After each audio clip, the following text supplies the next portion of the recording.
Ako si Attorney Darwin Cañete, and my program is Pugad Vloggers, aired every Monday to Friday from 7 to 8 p.m. dito sa Radyo Bandido, simulcast on DZRJ 8:10 a.m. on Sky Cable, Channel 224, TV Plus boxes, and on free-to-air TV, facebook.com/DZRJ 8:10 a.m. and our official YouTube channel. Nood po kayo! Pugad Vloggers, ang kurap titirisin, salot sa bayan wawalisin, walang sasantuhin, ang saya-saya nakakabaliw, kasama natin ang tropang Pugad Vloggers. Pugad Vloggers. Ayan, good evening mga kapugad. This is Attorney Darwin Cañete. I'm going to be your host tonight dito sa Wednesday edition ng Pugad Vloggers. Dito po kami sa DZRJ 8:10 a.m. on radio.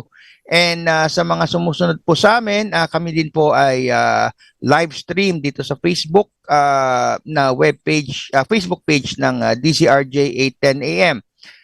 Meron din po kaming live stream sa YouTube.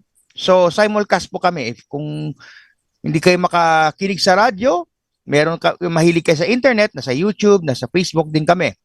And for tonight, meron pa kaming special guest. Pag-uusapan ho namin medyo malalim na topic, I'd like to welcome to the program from the IDS Institute, Mr. Austin Ong. Good evening sa iyo, Austin. Good evening, Darwin. Good evening sa mga nanonood at nakikinig sa atin ngayong gabi. Right. It's an honor. Lagi kong pinapakinggan ng Pugad Vloggers. Thank you, Austin. Sa mga hindi nakakilala sa aking guest ngayong gabi, si Mr. Ong, Austin Ong, is a expert, a member of the IDSI. He will describe it in full later. But he is also a columnist of, I think, Manila Times. Is that correct? That's correct. Yes. Correct. Every Sunday. Every Sunday. He's a scholar, and I would probably say a great guy to be a friend. So, Austin, give us a brief background about yourself para makilala ka naman ng mga ating mga listeners. Sure.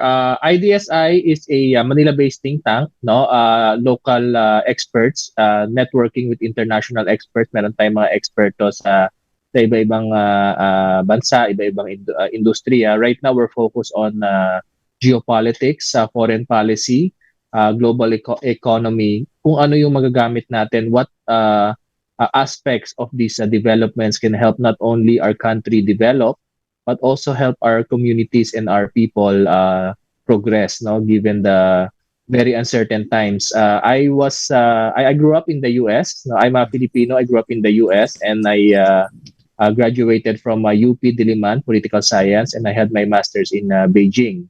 And then since coming back, I've been in the think tank and research center work. So, siyempre, we'd like to pick your head, kaya kita pinag-guest ngayong gabi. Medyo umiinit ng ating mga usaping foreign policy. Alam nyo naman, there is a napaka-active sa diplomacy ng ating current President Ferdinand Bongbong Marcos. And he has made several, I would probably say, controversial, if not critical, na mga foreign policy decisions which are different from his predecessor, the former President Rodrigo Roa Duterte. Overview what is your impression of the diplomatic policy of the current president? It's a difficult situation to assess because it's a fluid. There's a lot of factors and elements that are moving as we are discussing. They are still changing. More importantly, it's not many of the issues or factors are beyond our control. They are external. So as we know, the U.S.-China great power competition or great power rivalry, it's heating up more and more. Because of the shifting power centers, no? Ang tinatawag diyan multipolar world, no? Na dati Yes.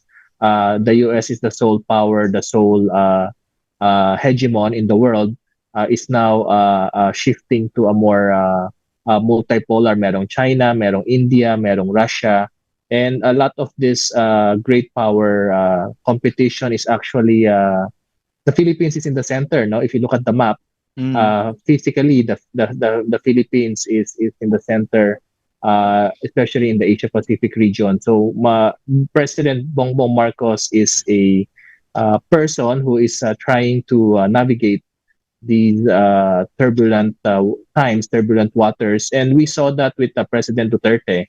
A lot of this started because the U.S., being the sole superpower, is feeling threatened.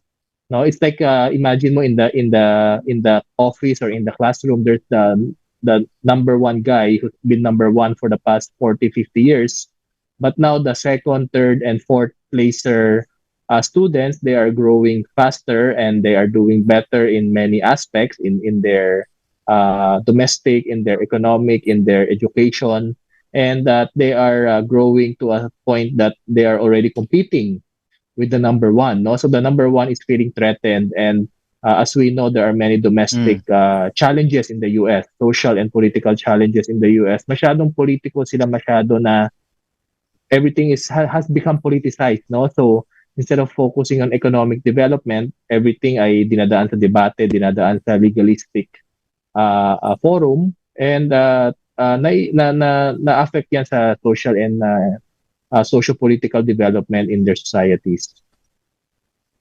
So, nagkakaroon ng tension between the US and China, no? That's What correct. issues ang pinag-uusapang, where is the irritation coming from? What are the things that they are butting heads over? There are several areas. No, it really was formalized when President Trump, the former U.S. president, initiated the trade war. No, so the U.S. claims that China is economically exploiting the U.S., but the U.S. is not saying that U.S. companies are profiting billions, hundreds of billions of dollars. For example, Apple, we all love Apple, the first global trillion-dollar company, is benefiting from the factory of the world, China, with over 1 million factory workers, no, assembling iPhones, Apple products, and they used to be the factory workers, but now they are also the biggest buyers of Apple products. So you can see that the world is changing. So when for example, U.S. politicians are saying the Chinese is taking advantage, or for example, copying U.S. technology, they don't say that every industrial power copied from its predecessor. No? So when, take, for example, Germany became an economic technological power, it copied from its predecessor. Japan did before. Maybe some of our listeners are too young, but we used to make fun of Japanese product, right? For being substandard, for being cheap, and but now, of course, Japan products compete with the best in the U.S., if not surpass the U.S. technology, because they copy and then they learn from the others, and then they eventually improve and innovate on their own. So we see that with China. So for example, on the 6G technology, the China has already surpassed the US in R&D and patents. So the US is feeling threatened. So in addition to the trade war, the US initiated the technology war. So there's this what they call the semiconductor, the chip war. The US already passed several laws recently, disengaging or disconnecting or forcing other countries to disconnect from China, from buying from Chinese, or supplying or selling or buying semiconductors, advanced semiconductors and chips to China, to restrict China.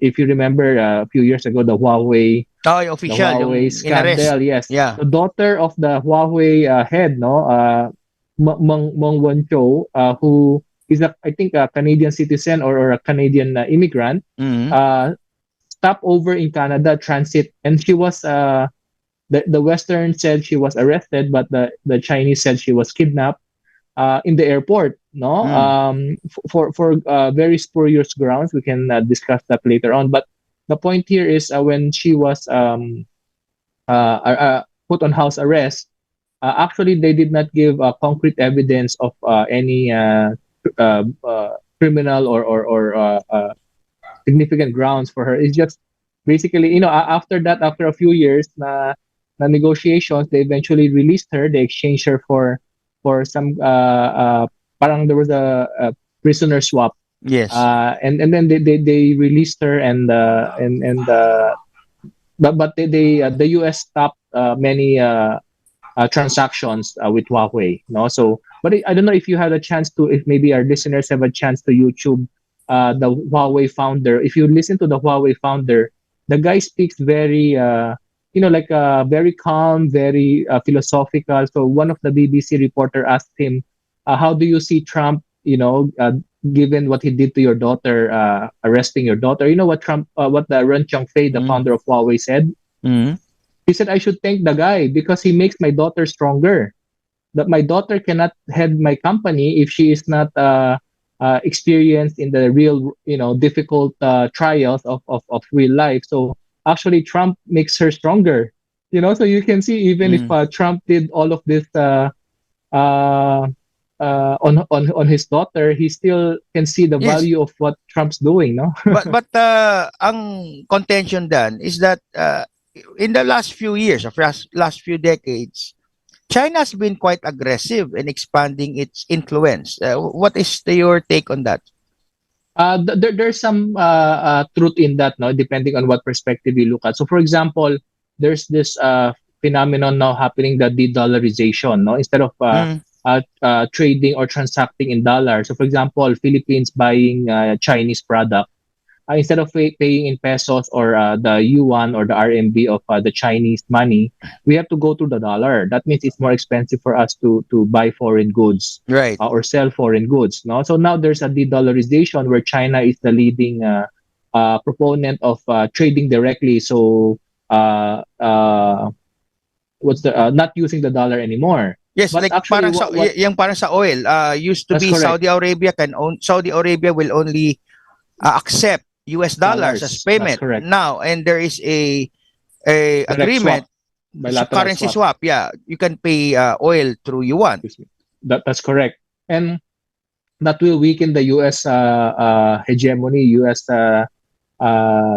Power, no, using the dollar. But what they're not saying, that China actually proposed that the World Bank and the IMF diversify its currency basket, no. So imagine you're the number two biggest economy, China, and a trade partner of number one trade partner of over 120 countries, and your currency is not even in the currency basket.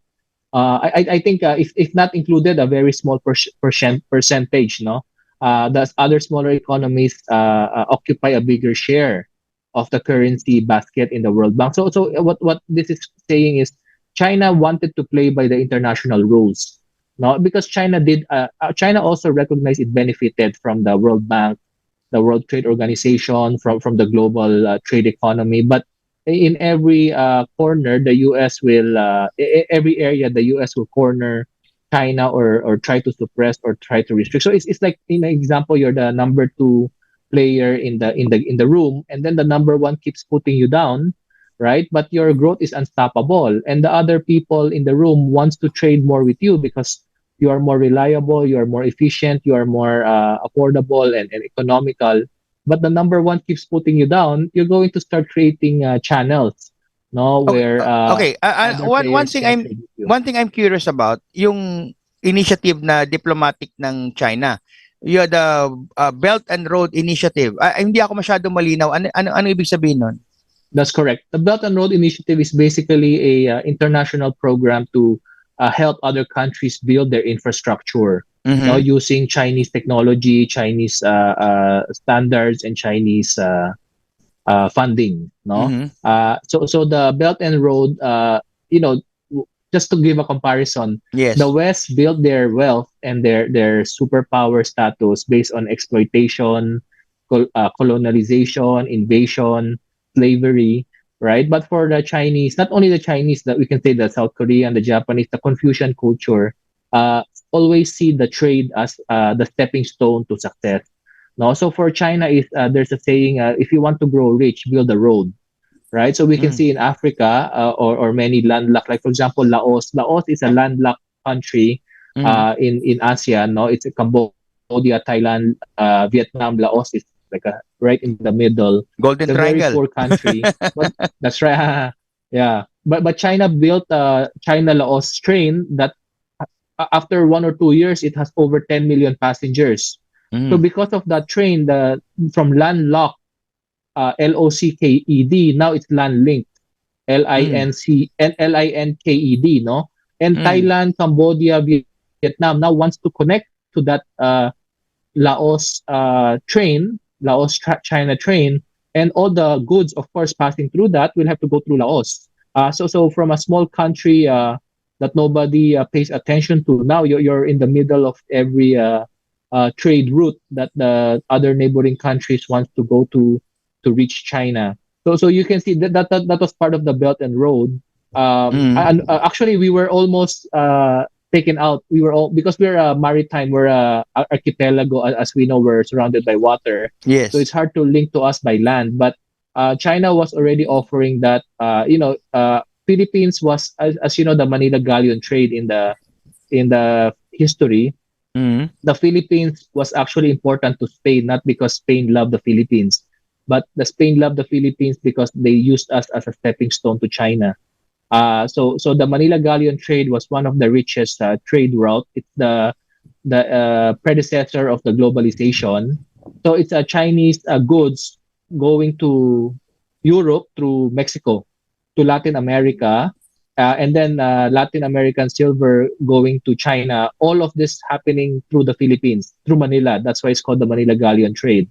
And the Philippines played an important role. So luckily, President Duterte put us back in that map, no? Because of his independent foreign policy, the Philippines really benefited and put us in the positive limelight, not only with China but with our Asian neighbors. Okay. You mentioned the former President Duterte. How would you describe his foreign policy decisions relative to China? Paano assessment mo? What was it good? Anong your thoughts? Your questions are straight on the punches. I think you're probably referring to some of the critics. Yung mga kritiko nagsasabi na pro-China daw yung policy ni President Duterte. Yes. No, what we in IDSI we say that he was a smart foreign policy operator, no? And I'll give you three monumental achievements that he did that is related to peace and development. Number one, yung sa Marawi crisis. In the whole world, as you know, the Marawi crisis was ISIS was involved, no? Yung Islamic State from the Middle East. If you look at the world, other countries with ISIS problems are still in a war zone. No, they are not able to resolve it. But Marawi was resolved in about 8 to 9 months.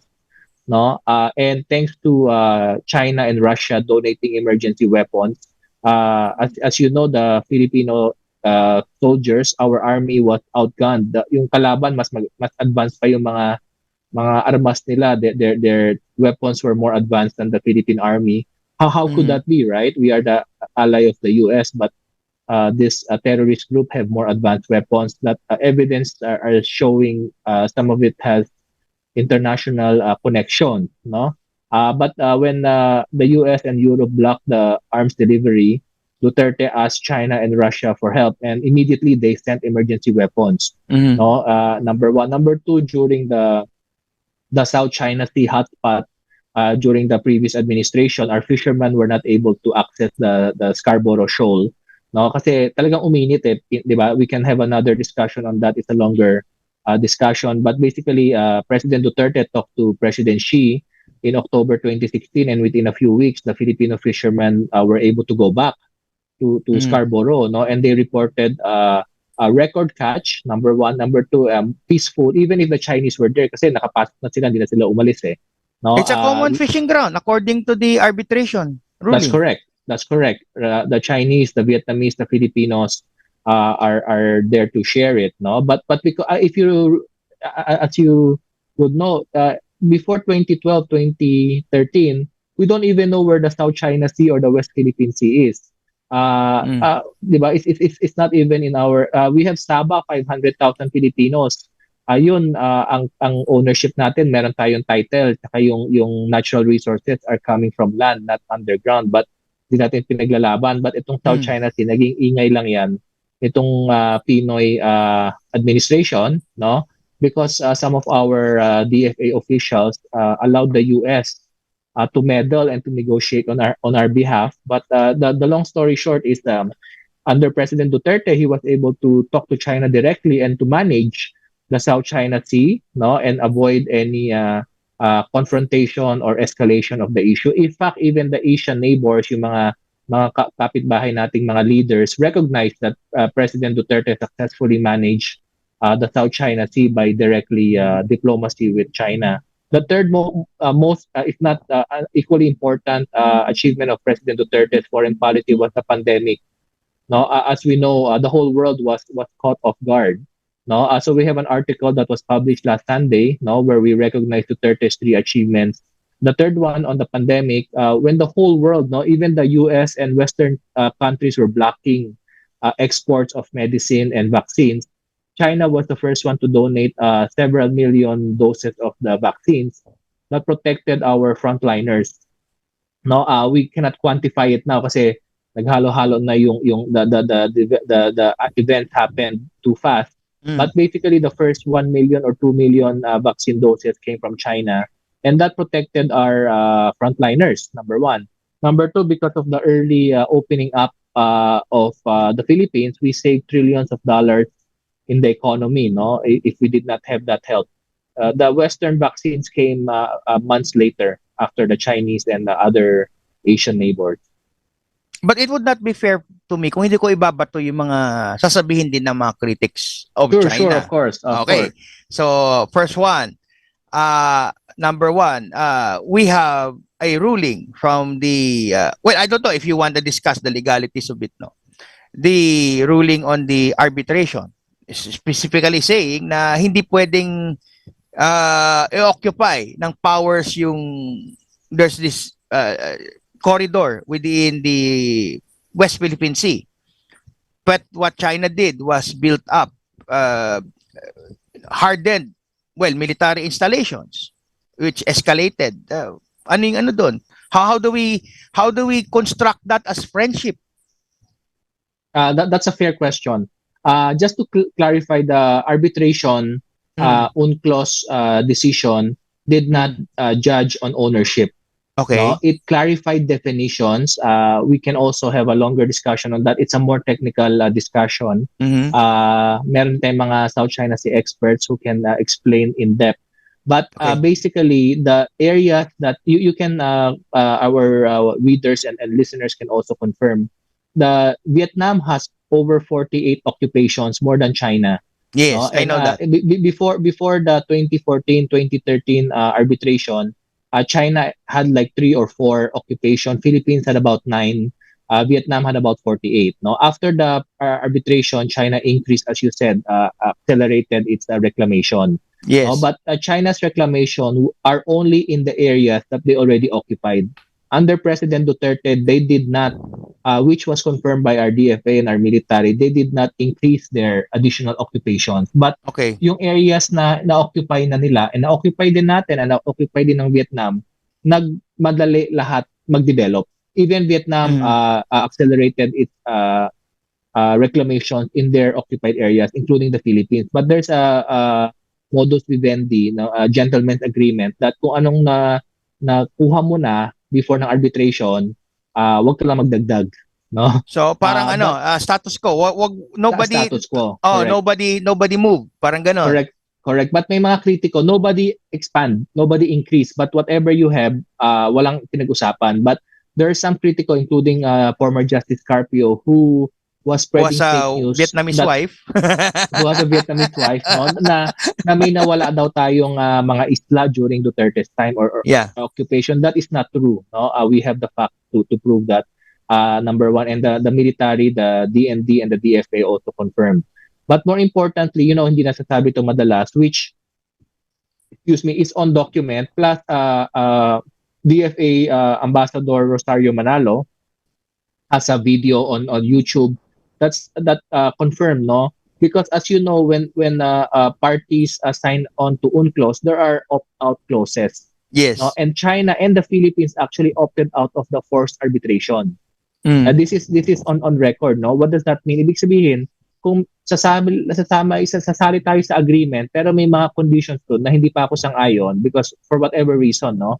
And one of that condition is forced arbitration, meaning China had every right not to include itself in the arbitration. Na ang tanong is, as you are a lawyer, the definition of arbitration is three parties. You have to have two opposing parties plus an arbiter. But Yes. this arbitration that we are dangling was only the Philippines, that the Philippines paid for. Of course, the arbiter will not judge against us. No, actually, the arbitration had adverse effect to some of our land sovereign claims on the KIG, as Ambassador 𝗕𝗂𝗴𝗱 and our good friend, international relations expert Stas Rogando Satot have explained in more in depth, no? That Yes, I the remember that there arbitration- was a part of the arbitration that says this part there is just a pile of rocks. Correct. Instead of making it a land or a sovereign claim, it was downgraded to Downgraded, yes. simple rocks, no? So the question there is, who benefited? And we paid over 1 billion pesos. Even COA flagged the fees, no? Because we hired some American lawyers when we have equally. Maganda ang Yeah. treatment natin. Bayad na bayad yung mga abogadong Amerikano. Pinagtimpla pa ng kape ng Solgen natin. Galing yun. Almost 1 billion, over 1 billion pesos. So and we have equally competent and excellent Filipino international law and international maritime experts, no? Bakit tayo gumamit ng dayuhan? Yun din ang tanong, no? So just to another point out, no? Actually, even with the South China Sea issues, if we look at the PSA, Philippine Statistics Authority data 2015 to 2018, the Filipino fishermen facing the West Philippine Sea, their economic situation actually improved. No, this is on official data that can be checked. The poverty in the incidences went down almost 10 to 12%. Ano ibig sabihin yan? Ibig sabihin the Filipino fishermen became richer during the time of Duterte. Now we don't necessarily know if that's from the South China Sea, West Philippine Sea improving their livelihood, no? Because the whole economy also increased, no? So ano ang pag-increase ng buong, parang the whole pie got bigger and there's more to share for everybody. No, as we know, the Filipino fishermen average age siguro mga 60 to 55 to 60-year-old, no? And yung mga anak, the children of the fishermen don't want to be fishermen. They want to work in the office. May aircon, 'di ba? May Saturday, Sunday day off. And then mag-Starbucks, magmamakdo na lang, right? So the children actually don't want to be fishermen. And during the time of Duterte, China became our biggest trading partner, and that means they are buying more Filipino products and we are buying more affordable goods from China. They became a major investor, no? Not only in the build infrastructure development, but in development of private businesses, trading organizations, and other business opportunities, no? And Okay. as you know, our digital infrastructure improved, no? I'm sure you can feel it because one is Duterte threatened the two telecom giants and then introduced the third telecom. But part of that is because Chinese technology has developed that can provide affordable software and hardware development for our needs, no? Okay. All you said, good things that China has done. Pero pag Pilipino talaga, there's a sort of emotional component. And Of course. historically, we've always been, we were a US colony. Malakas ang attachment natin kay Hollywood Sam, kay Uncle Sam. Pagdating naman sa China, we are, the feeling is not as intense. Ibig sabihin, meron tayong konting, how do you call it, emotional distance from China. In fact, in That's a some good word. cases, baka sabi nila, racist na raw ang Pilipino, lalo-lalo sa mga Chinese. Do you think there's a valid basis for the Filipinos to not be that warm to the Chinese as compared to the Americans?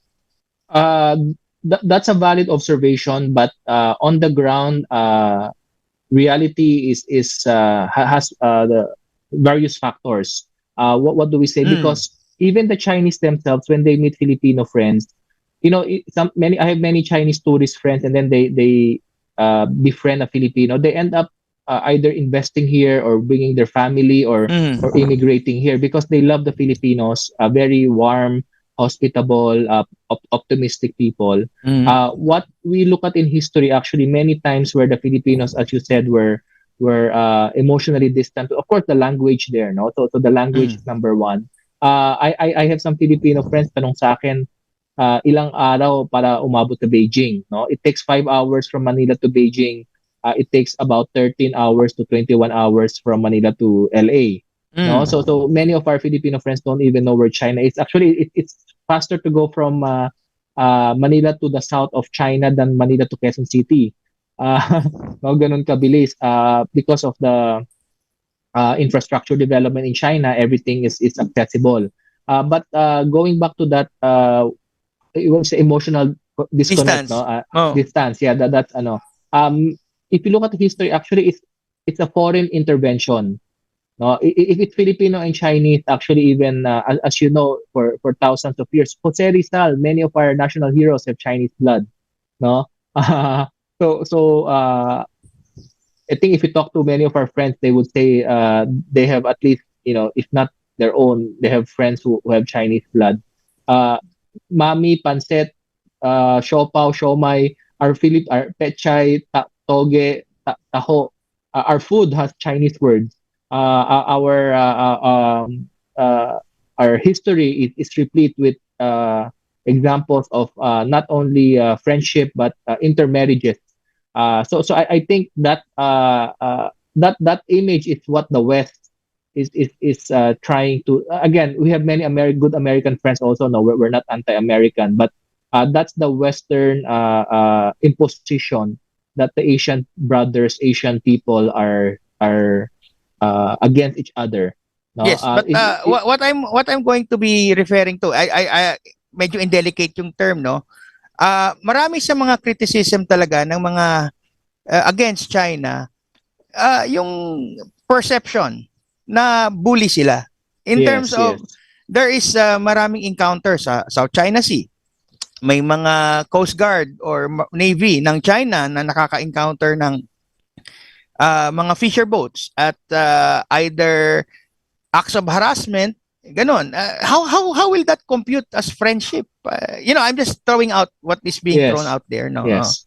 I'm not privy to all the incidences in the South China Sea. Mm. We recognize that there might be incidental cases, no, and we also have issues. Malaysia arrests thousands of Filipino fishermen that Mm. supposedly trespass in Malaysian waters. Mm. They arrest thousands, and then Indonesia blows up dozens of Filipino fishermen boat that because the countries are improving economically, their fishermen are going out in increasing numbers. It's unavoidable. It's like Mm. a neighborhood that the people are growing, the children are growing, so it's unavoidable where incidents happen. No, but if you look at overall, we've been neighbors with China for the last thousands of years. Mm. China never invaded us, never colonized us. Mm. Number one. Number two, I'll just give you a couple of examples. A few of the reported Philippine Coast Guard that is supposedly harassed by the Chinese Coast Guard.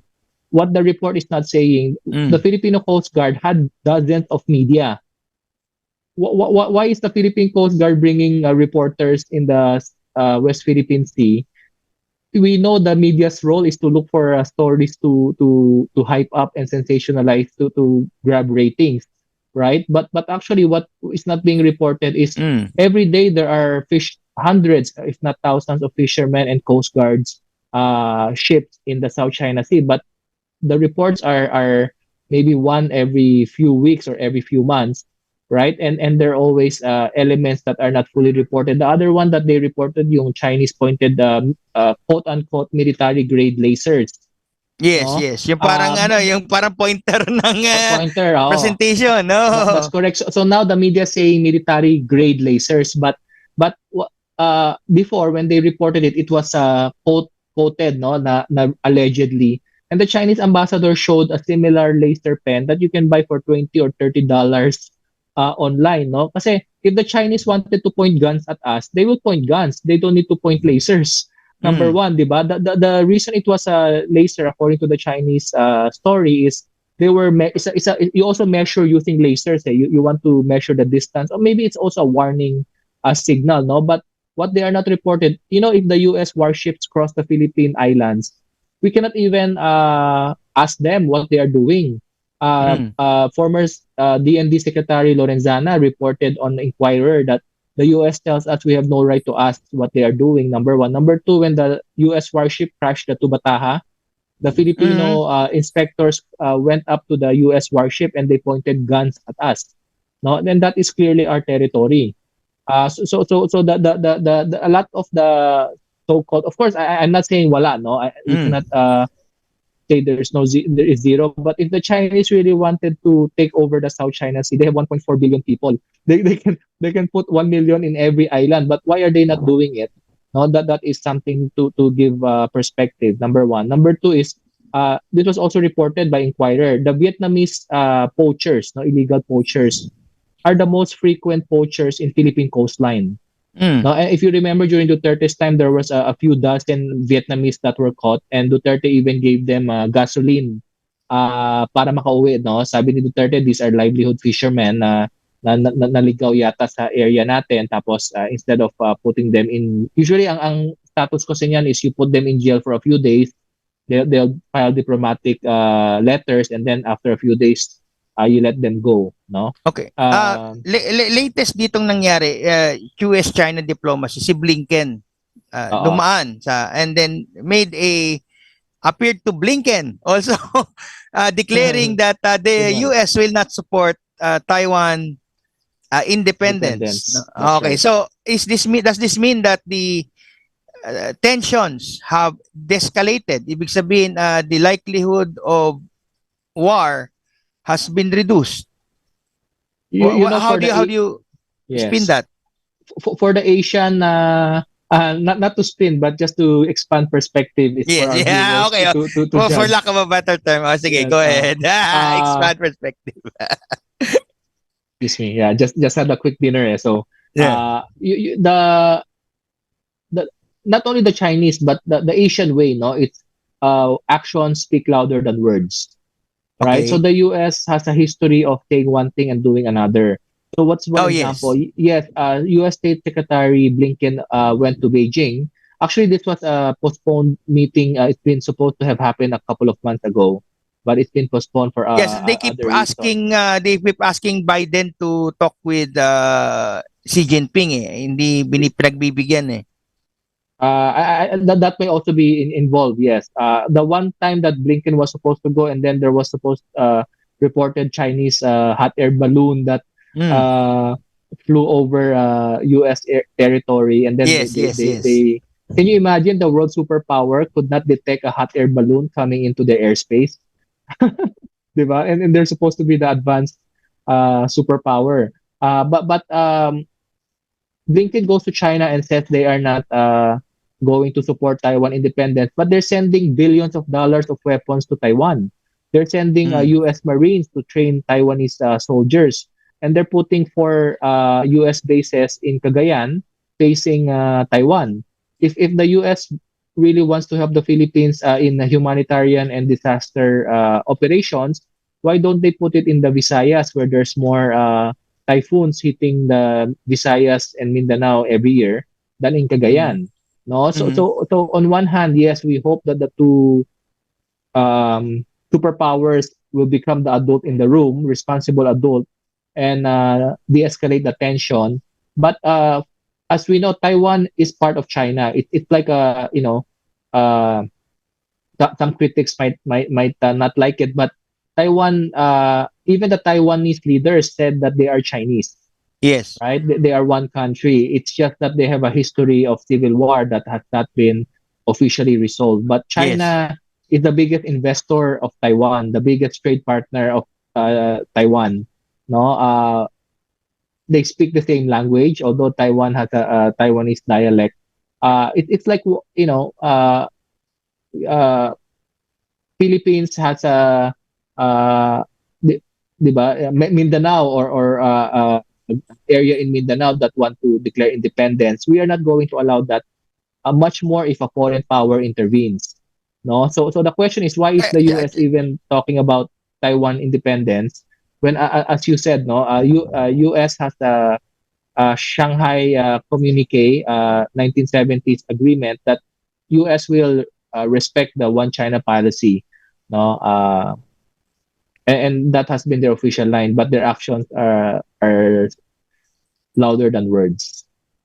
yung okay, Taiwan one China policy, meaning at some point there would be reunification, Yes, as like what happened between Hong Kong, which was a colony of the UK, going back to China.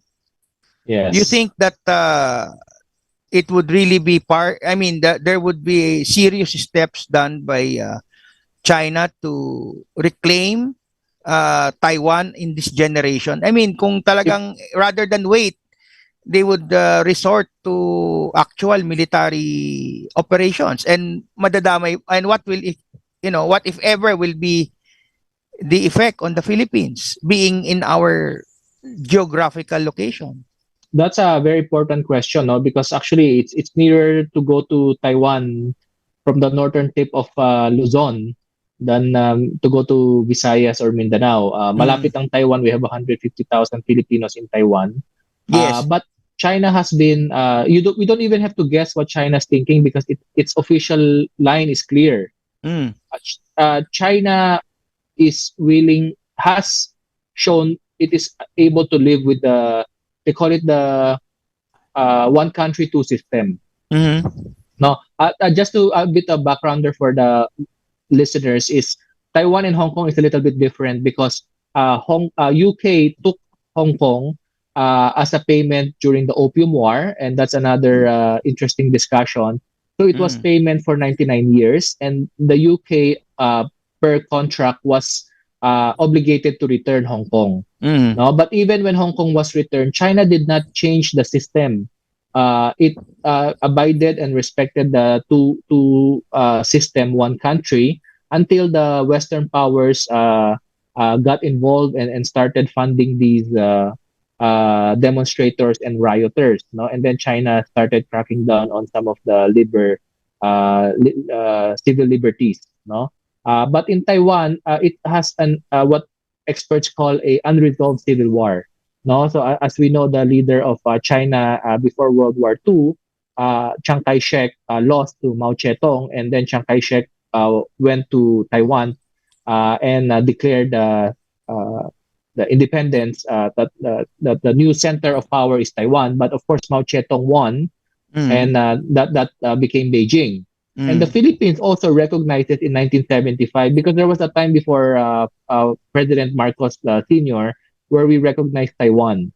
No, but in Yes. 1975, Marcos officially declared our recognition of the People's Republic of China, or Beijing, under Mao Zedong, which we followed the U.S. The U.S. declared the One China policy, recognizing Beijing also in 1972.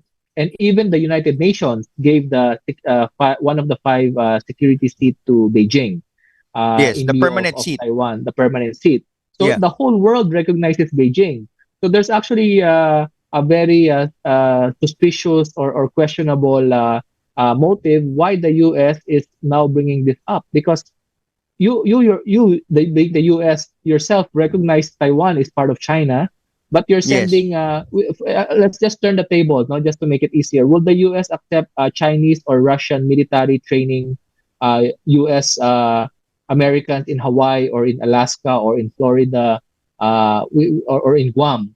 Right? Of course, the U.S. will not allow that. Or will the U.S. allow Chinese warships or Russian warships to be near California or be near Florida? But why is the U.S. sending warships and aircraft carriers to Taiwan? So that gives it a perspective. Okay, another thing that is being thrown towards China, yung binabato sila, is their dubious commitment to democracy and freedom. You know how the Westerns always try to frame it in that way, no? Yes. China is the bad guy. It has a government that oppresses its people, etc. In fact, the incidents, the Tiananmen uprising, That's right. for I don't know what the term inside is, and then is always being brought up as the tendency of the um, Chinese government to crack down on free speech and dissent. Your take on that? uh, Singaporean diplomat who was also a UN official, Mabubani, Mm. excuse me, gave a very succinct answer to this. He said that, do you know, every year, if we assume the Chinese government oppresses its people and the people are not happy with the government, do you know every year before the pandemic, Chinese tourists a year, over 200 million. That's two Mm. times the size of the Philippine population. That means they fly out of China and they come back freely. If China government oppresses its people, do you think 200 million people who have a chance to go out will come back? Actually, we have more TNT, yung Mm. mga tago ng tago na OFW, pag lumabas, di na bumabalik. Di ba? Mm. But in China, 200 million people who have the money to live abroad come back every year. And Mm. yes, we do recognize China's government is not democratic, but that is on the national level. What the Mm. many Westerners don't know, on the community level, parang barangay level nila, they have Mm. what we call democratic elections, because the people themselves have the power to vote for their barangay or their town mayor. And then, as we know, because of the power of social media, if the town mayor or the barangay or the governor do not manage the people's welfare, the national government will come in and remove the local government, no? Or if not, the people will remove the local government. So on one hand, we also have to remember China's 1.4 billion people. It's the largest population in the world. There's a very illustrative economist map showing China per province by the population equals to a country in the world. So, for example, Guangzhou, the southeast part of China, 100 million people is just the size of the Philippines. And then the GDP of China is also, each province has an equivalent country in the world GDP, no? So, anong ibig sabihin nito? Ibig sabihin, China is such a huge country. It's like a European Union, no? Okay. In one chunk of land. And it cannot, in China's mind, no, I'm not saying right or wrong, no, it cannot yet